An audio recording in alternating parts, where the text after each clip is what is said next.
How to cancel WhatsApp premium subscription. Hello everyone, welcome to another tutorial. In this video, I'll show you how you can cancel WhatsApp premium subscription. So once you've subscribed to WhatsApp premium, the first step is to log in into your WhatsApp account. Then move to the top right corner of the screen, click on the three vertical dots that you can see there. Then in the drop down menu that appears, go ahead to click on settings. And so on the settings page, you can see different options like business tools, account, privacy, avatar, notifications, etc. Now, on this settings page, as long as you have subscribed to the WhatsApp premium subscription, on this page, you would also see the option premium. All right, you see the option premium here.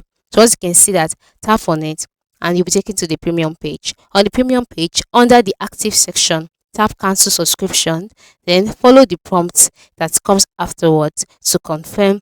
And then once you confirm, your subscription will be cancelled. And once your subscription has been cancelled, you'll still have access to premium features for the remaining days of your current billing cycle. But after that, your subscription will be discontinued.